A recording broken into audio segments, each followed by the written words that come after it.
नमस्कार साथियों, सभी विद्यार्थियों का हमारे इस YouTube प्लेटफॉर्म पर हार्दिक स्वागत है, अभिनंदन है। आज हम कक्षा 10 की जो सामाजिक विज्ञान है, उसका जो अर्थव्यवस्था वाली जो पुस्तक चलती है, उसमें जो विकास पाठ है,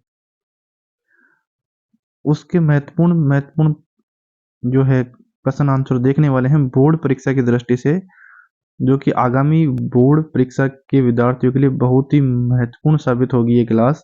तो सभी विद्यार्थी ध्यान से देखें और जो हम इसमें देखेंगे वो आप कॉपी में नोट जरूर कर ले, या फिर वीडियो को दोबारा देखेंगे तो आपका रिवाइज हो जाएगा।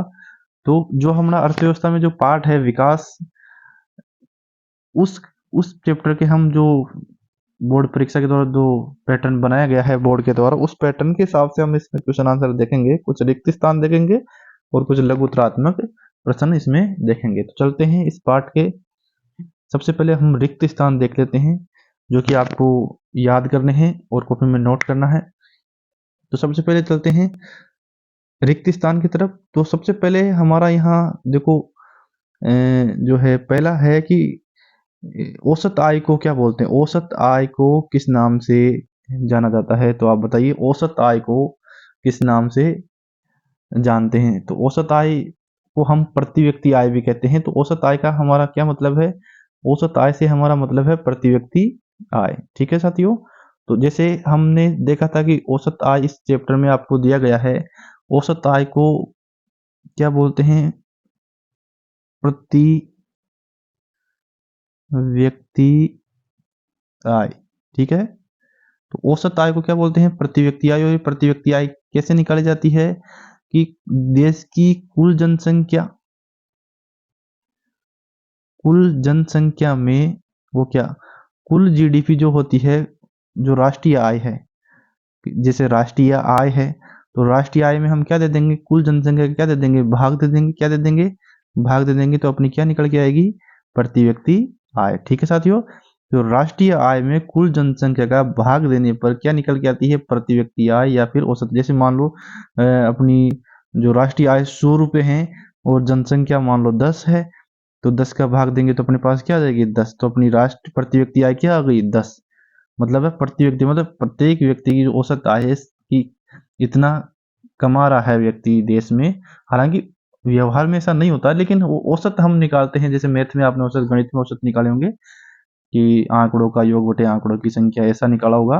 तो वैसे ही हम यहाँ औसत आय निकालते हैं। तो औसत आय को प्रति व्यक्ति आय कहते हैं। अपना अगला क्वेश्चन है इसमें एनएसएसओ का पूरा नाम। एनएसएसओ जो राष्ट्रीय सांख्यिकी कार्यालय इसको बोलते हैं हम, राष्ट्रीय सांख्यिकी कार्यालय। ठीक है। राष्ट्रीय एनएसएसओ का पूरा नाम क्या है? राष्ट्रीय सांख्यिकीय, राष्ट्रीय सांख्यिकीय कार्यालय। यहाँ देख लेना, राष्ट्रीय सांख्यिकीय कार्यालय एनएसएसओ, नेशनल स्टैटिस्टिकल ऑफिस। यहाँ मैं हमको दिखा देता हूँ मैं आपको, राष्ट्रीय सांख्यिकी कार्यालय। ठीक है, ये अपना आंसर हो जाएगा। एनएसएसओ का नाम क्या है? राष्ट्रीय सांख्यिकी, ये एनएसएसओ। ठीक है ना, नेशनल स्टैटिस्टिकल ऑफिस। ये आंकड़ों के संग्रहण का काम करता है। जनसंख्या वगैरह जारी करते हैं तो ये आंकड़ों का संग्रह करता है ये एनएसएसओ। तो अपना पहला प्रश्न तो हो गया कि औसत आय को प्रति व्यक्ति आय कहते हैं। दूसरा हो गया एनएसएसओ का पूरा नाम क्या है? राष्ट्रीय सांख्यिकी कार्यालय हो गया। ये अगला यही आ गया कि भारत में राष्ट्रीय आय की गणना का कार्य कौन करता है? तो राष्ट्रीय आय, जो राष्ट्रीय आय हम निकालते हैं उसकी गणना का काम कौन करता है? जो राष्ट्रीय आय कैसे निकालते हैं ये तो हमने देख लिया कि कुल जनसंख्या का भाग किसमें देंगे आप? राष्ट्रीय आय में। राष्ट्रीय आय में कुल जनसंख्या का भाग देंगे तब प्रति व्यक्ति आय निकल के आएगी। तो सवाल यह है कि राष्ट्रीय आय कैसे निकाला जाता है? तो राष्ट्रीय आय का वो तो जीडीपी से निकाला जाता है, लेकिन ये राष्ट्रीय आय का गणना कार्य करता कौन है? तो यहाँ देख लेना, राष्ट्रीय आय का जो करता है केंद्रीय सांख्यिकी कार्यालय। ये जो अपन ने देखा ना यहाँ एनएसएसओ, यही जो है एनएसएसओ ही इसकी गणना करता है? राष्ट्रीय आय की। और एनएसएसओ का पूरा नाम क्या है? राष्ट्रीय सांख्यिकी कार्यालय। औसत आय को और किस नाम से जानते हैं? प्रति व्यक्ति आय। और राष्ट्रीय आय की गणना कौन करता है? एनएसएसओ या राष्ट्रीय सांख्यिकी कार्यालय। अगले सवाल पे चले। आप साथ में ही अगर याद करते जाओगे तो और भी ठीक रहेगा, ताकि आपको आगे ज़्यादा दिक्कत नहीं आएगी। तो आप मेरे साथ बोलते जाइए कि औसत आय को क्या बोलते हैं? प्रति व्यक्ति आय। एनएसएसओ का पूरा नाम क्या है? राष्ट्रीय सांख्यिकी कार्यालय। और यह राष्ट्रीय सांख्यिकी कार्यालय क्या करता है? राष्ट्रीय आय की गणना का कार्य करता है। अगले देखना, अगला प्रश्न है कि किसी वर्ष में पैदा हुए जीवित बच्चों में से 1 वर्ष की आयु से पहले मर जाने वाले बच्चों के अनुपात को शिशु मृत्यु दर कहते हैं। तो कितने शिशु मृत्यु दर, जैसे आपने लिंगानुपात निकाला होगा तो 1000 पे निकालते हैं, तो यहाँ भी हम कितने पे निकालते हैं? 1000 पे ही निकालते हैं कि किसी वर्ष में पैदा हुए 1000 जीवित बच्चों में से 1 वर्ष की आयु से पहले मर जाने वाले बच्चों के अनुपात को हम क्या बोलते हैं? शिशु मृत्यु दर। तो ध्यान रखना है, शिशु मृत्यु दर 1000 जीवित बच्चों में से जो जिन बच्चों की डेथ हो जाती है उनको हम शिशु मृत्यु दर में शामिल करते हैं। अगला है, खालिस्तान है और उससे अधिक आयु के लोगों में साक्षर जनसंख्या का अनुपात। साक्षरता दर, साक्षरता दर में हम किन किन लोगों को शामिल करते हैं कि किस उम्र के ऊपर पढ़े लिखे व्यक्ति को हम शामिल करते हैं? तो ध्यान रखना है, 7 वर्ष से ऊपर का कोई व्यक्ति अगर पढ़ा लिखा है तो हम उसको साक्षरता दर में शामिल करते हैं। ठीक है, तो 7 वर्ष इसमें आएगा। 7 वर्ष और उससे अधिक आयु के लोगों में साक्षर जनसंख्या का अनुपात क्या कहलाता है? साक्षरता। ये ध्यान रखना है, साक्षरता की परिभाषा भी आ गई कि 7 वर्ष और उससे अधिक आयु के लोगों में साक्षर जनसंख्या का अनुपात क्या कहलाता है? साक्षरता। ये कहाँ की परिभाषा हो गई अपनी? साक्षरता दर की परिभाषा हो गई। और शिशु मृत्यु दर की परिभाषा अपन ने ऊपर देख ही ली, 1000 जीवित जन्मों में जो मरे हुए बच्चों की संख्या शिशु मृत्यु दर कहलाती है। और 7 वर्ष और उससे अधिक आयु के लोगों में साक्षर जनसंख्या का अनुपात साक्षरता कहलाता है। ये HDI है, ये HDI आपके सिलेबस में, आपकी किताब में अच्छे से दे रखा है। मानव विकास सूचकांक, इसका पूरा नाम है ह्यूमन डेवलपमेंट इंडेक्स। इंग्लिश में बोले तो ह्यूमन डेवलपमेंट इंडेक्स। H का मतलब ह्यूमन, D का मतलब डेवलपमेंट और I का मतलब इंडेक्स। तुम इसका हिंदी में करेंगे तो क्या हो जाएगा? मानव। आपको हिंदी में लिखना है एग्जाम में, मानव विकास। डेवलपमेंट का मतलब क्या होता है? विकास। और इंडेक्स का मतलब क्या होता है? सूचकांक। क्या हो गया? सूचकांक। तो H ह्यूमन यानी मानव, डेवलपमेंट यानी विकास, और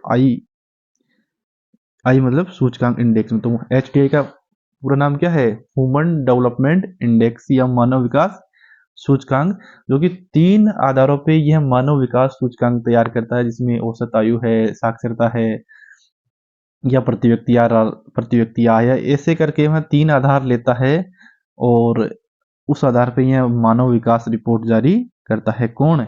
HDI। कौन जारी करता है?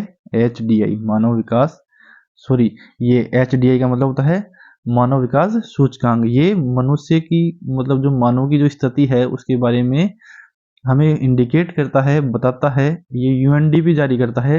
HDI कौन जारी करता है? UNDP जारी करता है, ध्यान रखना है। HDI यानी कि मानव विकास सूचकांक जारी कौन करता है? UNDP जारी करता है। और HDI को मानव विकास सूचकांक कहते हैं। और यह मनुष्य की गुणवत्ता के बारे में, मानव की गुणवत्ता के बारे में हमें इंडिकेट करता है, बताता है कि जीवन कैसा है या कैसा नहीं है किसी देश में व्यक्ति का। अगला प्रश्न है, द्वारा प्रकाशित मानव विकास रिपोर्ट देशों की तुलना लोगों के शैक्षिक स्तर। यहाँ अपना आई गया, अगला प्रश्न अपना यही है। तो अपना मैंने अभी बता ही दिया था आपको, क्या? UNDP। तो UNDP द्वारा प्रकाशित मानव विकास रिपोर्ट। तो मानव विकास रिपोर्ट कौन जारी करता है? UNDP। कौन जारी करता है? UNDP। तो वह देखो शैक्षिक स्तर, स्वास्थ्य की स्थिति और प्रति व्यक्ति आय के आधार पर जारी करता है। तो ध्यान रखना है, UNDP, पहली तो आपको ध्यान रखना है कि मानव विकास रिपोर्ट कौन जारी करता है? UNDP जारी करता है। दूसरा ये ध्यान रखना है कि वह कितने आधारों पर जारी करता है? 3 आधारों पे। कौन कौन से 3 आधार है? शैक्षिक स्तर कि कितने लोग पढ़े लिखे हैं कि नहीं है, स्वास्थ्य की सुविधाएं कितने लोगों को मिल रही है नहीं मिल रही है, और लोग कितना कमा रहे हैं या नहीं कमा रहे, मतलब प्रति व्यक्ति आय। तो 3 आधार हो गए, शैक्षिक स्तर, उनका स्वास्थ्य और उनकी प्रति व्यक्ति आय। इन 3 आधारों पे ही, कौन से 3 आधारों पे?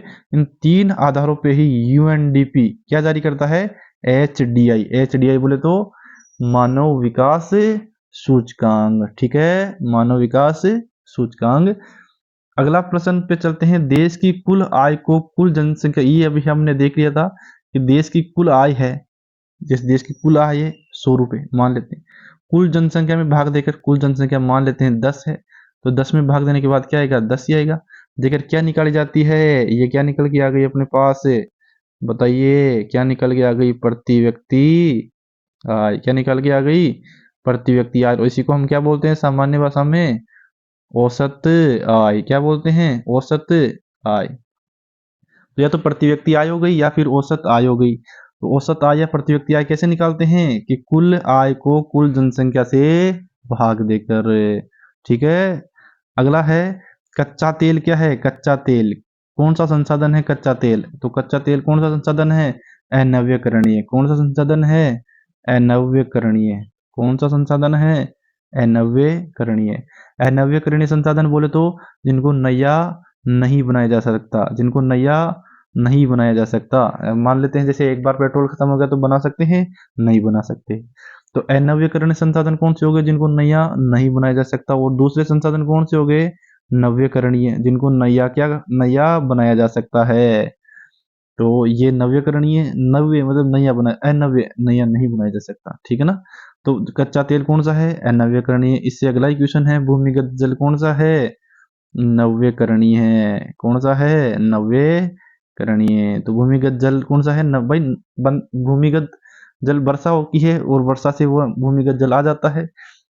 ठीक है ना, तो घटता बढ़ता रहता है तो नया बनता रहता है। तो भूमिगत जल कौन सा है, नव्यकरणीय। जबकि कच्चा तेल क्या है, अनव्यकरणीय।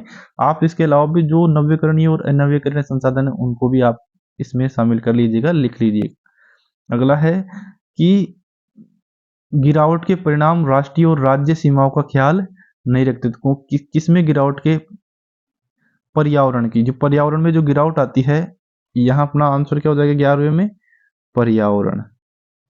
ध्यान रखना, अगर पर्यावरण में कोई समस्या आती है तो पर्यावरण में कोई गिरावट आएगी तो क्या वह है, किसी राष्ट्रीय या राज्य की सीमाओं का ख्याल थोड़ी रखते। जैसे मान लो अगर वायु प्रदूषण हो रहा है तो वायु प्रदूषण हवा चलेगी तो ऐसा थोड़ी रखते कि पाकिस्तान की बॉर्डर आ गई, अब इसके आगे मैं नहीं जाऊंगा।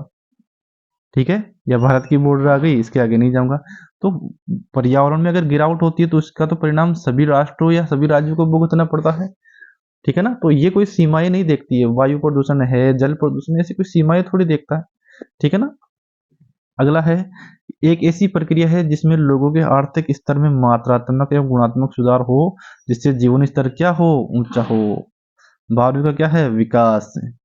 क्या आंसर है अपना 12वीं का, विकास। तो विकास एक ऐसी प्रक्रिया है, विकास ध्यान रखना, विकास किसी लड़के का नाम नहीं है, विकास एक प्रक्रिया है जो कि अपने पार्ट का भी नाम है, मतलब डेवलपमेंट। एक तरह से विकास का मतलब क्या, डेवलपमेंट। तो विकास एक ऐसी प्रक्रिया है जिसमें लोगों के आर्थिक स्तर में मात्रात्मक और गुणात्मक सुधार हो, जिससे कि जीवन क्या हो, ऊंचा हो। ये विकास की क्या है, परिभाषा भी है। तो विकास की परिभाषा क्या हुई, ऐसी प्रक्रिया जिसमें लोगों के आर्थिक स्तर में, आर्थिक मतलब कि कितना कमा रहा है कितना नहीं कमा रहा, पैसे कितने, तो उसका आर्थिक स्तर भी सुधरेगा, उसमें मात्रात्मक भी होगा और गुणात्मक सुधार भी होगा, जिससे उसका जीवन स्तर क्या होगा, सुधरेगा या ऊंचा होगा। इसी को हम क्या बोल देते हैं, विकास। ठीक है, तो ये अपने कुछ खालिस्तान हो गए। आप एक बार इसको पुनः देख लीजिएगा और कॉपी में नोट कर लीजिएगा ठीक से, बिल्कुल याद हो जाएंगे आपको यही। ठीक है ना। औसत आय, प्रति व्यक्ति आय हो गई, राष्ट्रीय सांख्यिकी कार्यालय हो गई जो कि राष्ट्रीय आय की गणना भी करता है। 7 वर्ष से ऊपर बच्चे, वो क्या सॉरी, 1000 जीवित बच्चों पे अगर जिनकी कितनी हो गई सीसु मृत्यु दर है, और 7 वर्ष से आयु के साक्षर जनसंख्या का अनुपात हो गया, ह्यूमन डेवलपमेंट इंडेक्स हो गया, और ये यूएनडीपी के द्वारा ये कच्चा तेल, ये आप देख लेना। ठीक है ना। अगला हम चलते हैं लघुत्रात्मक प्रश्नों की तरफ। तो सबसे पहले हमारा प्रश्न जो महत्वपूर्ण है इस पार्ट में, पूरी संभावना है कि एग्जाम में आया जा सकता है ये प्रश्न, कि विकास के लिए धारणीयता या फिर सतत पोषणीयता महत्व क्या है। आपको धारणीयता या सतत पोषणीय का महत्व बताना है। तो ठीक है ना, धारणीयता या फिर सतत पोषण का, तो यहाँ देख लीजिएगा, धारणीयता या सतत पोषण का हम देखते हैं। तो विकास का वह स्तर जो भावी पीढ़ी पर, ध्यान रखना है, धारणीयता या सतत विकास या सतत पोषण, विकास के हमारा क्या मतलब है, तो विकास का ऐसा स्तर जो भावी पीढ़ी पर बिना बोझ डाले प्राप्त किया जाता है, सतत विकास अथवा धारणीय विकास कहलाता है। मतलब हो गया कि वर्तमान पीढ़ी की ऐसा विकास जो वर्तमान पीढ़ी की आवश्यकताओं की भी पूर्ति करता हो और भविष्य के लिए भी भविष्य की जो पीढ़ी है उसकी आवश्यकताओं को भी ध्यान में रखता हो और पर्यावरण को नुकसान भी नहीं पहुंचाए। जैसे हमारी आवश्यकताएं पूरी हो रही है, हम अपने आने वाली पीढ़ी के लिए भी संसाधनों को बचा के रख रहे हैं और उससे पर्यावरण को भी नुकसान नहीं हो रहा। तो अगर हम ऐसा विकास करते हैं, इन तीनों चीजों को हम ध्यान में रखते हैं, तो ऐसे विकास को क्या बोलेंगे? धारणीय विकास। ठीक है, तो ये तो अब हमारा हो गया धारणीय या सतत पोषणीय विकास।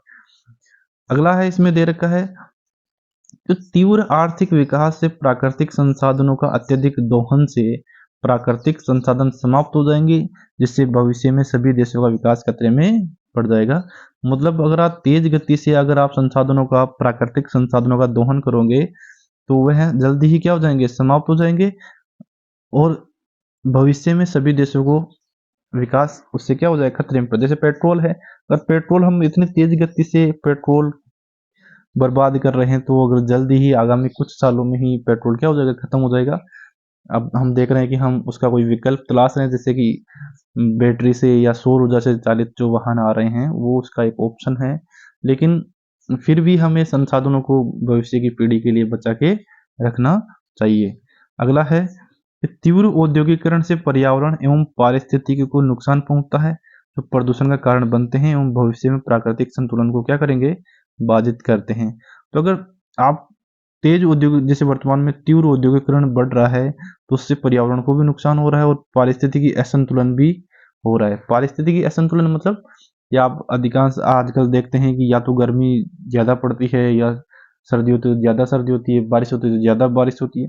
तो ये एक्सट्रीम कंडीशन कैसे उत्पन्न होती है? ये सब पारिस्थितिकी असंतुलन के कारण ही होती है। तो जब हम जो संसाधनों का अति दोहन करेंगे तो ऐसी समस्या हमारे सामने आएगी जो कि आगामी पीढ़ी के लिए भी खतरा बन सकती है या उनके लिए समस्या खड़ी कर सकती है। तो हमें ऐसा विकास करना चाहिए जिससे हमारी आवश्यकता भी पूरी हो, आगामी पीढ़ी के लिए भी जो है संसाधन बचे रहे और पर्यावरण को भी कोई नुकसान नहीं हो। इसे ही हम सतत पोषणीय विकास या धारणीयता कहते हैं। अगला प्रश्न है, भारत के लोगों द्वारा ऊर्जा के किन स्रोतों का उपयोग किया जाता है? इसकी भविष्य में क्या संभावनाएं हो सकती है? तो भारत के लोग ऊर्जा के किन स्रोतों का उपयोग करते हैं? तो ऊर्जा के देखना स्रोत कौन कौन से हैं। तो एक तो आपने परंपरागत स्रोत देखे होंगे, एक गैर परंपरागत स्रोत देखे होंगे। तो पहले हम यह ऊर्जा के परंपरागत स्रोत, एक तो परंपरागत हो गए और एक कौन से हो गए? गैर परंपरागत। ठीक है ना। परंपरागत का मतलब जो चले आ रहे हैं परंपरा से, पहले से ही है, और गैर परंपरागत जो पहले से नहीं थे, हमने नई टेक्नोलॉजी के माध्यम से बनाया है। जैसे सौर ऊर्जा है, सौर ऊर्जा क्या है? गैर परंपरागत तो है। तो एक तो अपने पास ऊर्जा के संसाधन कितने प्रकार के? ठीक है ना, दो प्रकार के, परंपरागत और गैर परंपरागत। परंपरागत में जैसे कोयला हो गया, खनिज तेल मतलब जो पेट्रोल वगैरह निकालते हैं, प्राकृतिक गैस हो गई और विद्युत हो गई, ये सब क्या है? परंपरागत। कोयला, खनिज तेल, प्राकृतिक गैस और विद्युत ऊर्जा के कौन से स्रोत है? परंपरागत। इसके अलावा देखो पवन ऊर्जा, सौर ऊर्जा, बायोगैस, भूतापीय ऊर्जा और ज्वारीय ऊर्जा, ये ऊर्जा के कौन से स्रोत है? गैर परंपरागत है। सौर ऊर्जा, पवन ऊर्जा, बायोगैस ऊर्जा, भूतापीय ऊर्जा और ज्वारीय ऊर्जा। ज्वारीय मतलब तो ज्वार भाटा जो आता है समुद्रों में, उससे जो ऊर्जा बनाई जाती है, बिजली बनाई जाती है, उसको हम ज्वारीय ऊर्जा बोलते हैं। और भूतापीय मतलब जो धरती के नीचे से जो तापमान है उसकी सहायता से जो ऊर्जा बनाई जाती है उसको भूतापीय ऊर्जा कहते हैं। और पवन ऊर्जा और सौर ऊर्जा मतलब सूर्य से बनाई जाती है, पवन मतलब हवा से बनाई जाती है, और ये बायोगैस जो है सड़े गले पदार्थ होते हैं उनसे बनाई जाती है। तो ऊर्जा के दो प्रकार के स्रोत हो गए, परंपरागत और गैर परंपरागत। बढ़ते जनसंख्या के दबाव एवं प्राकृतिक संसाधनों के निरंतर दोहन के कारण पेट्रोलियम एवं संबंध उत्पादों की मांग बढ़ेगी। पूर्ति कम होने के कारण इन उत्पादों के मूल्य में निरंतर वृद्धि के कारण इनका आयात क्या हो जाएगा? महंगा। भाई मांग बढ़ेगी, निरंतर मांग बढ़ेगी, तो मांग बढ़ेगी तो इनकी कीमत भी क्या होगी, बढ़ जाएगी। फलस्वरूप भुगतान असंतुलन की स्थिति पैदा होगी। अतः नए नए ऊर्जा स्रोतों को खोजना होगा तथा ऊर्जा के गैर परंपरागत स्रोतों पर क्या बढ़ेगी, निर्भरता बढ़ेगी। ठीक है, जैसे कि आजकल सौर ऊर्जा, पवन ऊर्जा, इनको हम ज्यादा सही मानते हैं क्योंकि ये क्या होती है, एक तो इनसे पर्यावरण प्रदूषण नहीं होता है, दूसरा ये जब तक जैसे सूर्य रहेगा तब तक आप ये ऊर्जा तो काम में आएगी, मतलब खत्म समाप्त होने का कोई डर नहीं है। और जब तक वायु रहेगी तब तक मनुष्य रहेगा। ठीक है, तब तक पवन ऊर्जा आप बना सकते हैं, तो इनका कोई खत्म होने का भी डर नहीं है और इनसे कोई पर्यावरण प्रदूषण भी नहीं होता है। तो ऐसे हमें तलाशने चाहिए ऊर्जा के स्रोत। तो ऊर्जा के परंपरागत स्रोत और गैर परंपरागत स्रोत हमने देख लिए हैं, तो ये आपको ध्यान रखना है। ठीक है ना। अगला है मानव विकास सूचकांक का महत्व बताइए। तो पहला तो हमने मानव विकास सूचकांक अभी देखा था, मानव विकास सूचकांक यूएनडीपी जारी करता है।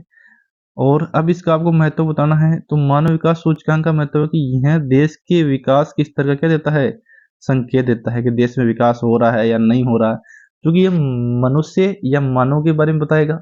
मानव का विकास हो रहा है तो अब कोई भी देश है तो मनुष्य से तो मिलके बनेगा। तो अगर मनुष्यों का विकास हो रहा है तो स्वाभाविक सी बात है देश का विकास होगा। तो मानव विकास देश के विकास को भी बताता है। दूसरी बात, इसके माध्यम से जीवन प्रत्याशा, साक्षरता और वास्तविक प्रति व्यक्ति आय की जानकारी मिलती है।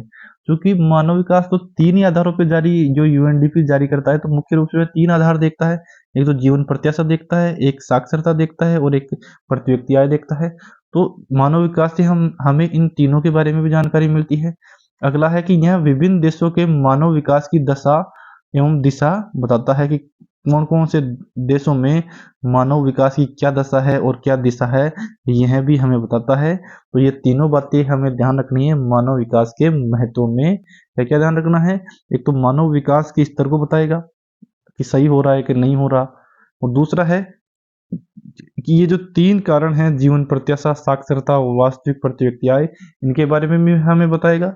और है कि किसी भी देश में मानव विकास की दशा और दिशा भी हमें ये एचडीआई से हमें पता, एचडीआई मतलब मानव विकास सूचकांक से हमें पता लगती है। तो ये जो अपने महत्वपूर्ण प्रश्न हैं आपको इस पूरे चैप्टर में ये ध्यान रखने हैं। ठीक है साथियों, आप इसको एक बार और सुनिएगा वीडियो को और कॉपी में नोट कर लीजिएगा और एक बार आप ठीक से पढ़िएगा तो आपको क्वेश्चन ठीक से याद हो जाएंगे। ठीक है, आप जो है कॉपी में नोट करके बार बार इसको अगर रिवाइज करोगे एग्जाम तक तो कुछ क्वेश्चन तो आपको भी इस वीडियो में ही याद हो गए होंगे और कुछ है जो आप एक बार पढ़ोगे तो आपको आसानी से याद हो जाएंगे। ठीक है, आप वीडियो को आपने पूरा ध्यान से देखा, इसके लिए धन्यवाद आपको। आपको अगर कोई समस्या है किसी भी प्रश्न में तो आप कमेंट बॉक्स में आप अपना कमेंट डाल दीजिएगा, मैं उसका आंसर जरूर दूंगा देख के और आपका समस्या का समाधान जो है जरूर करूंगा। तो सभी को एक बार फिर से एक बार धन्यवाद। आप ऐसे ही अपना जो है साथ देते रहे ताकि मुझे भी आगे वीडियो बनाने के लिए प्रेरणा मिले। धन्यवाद।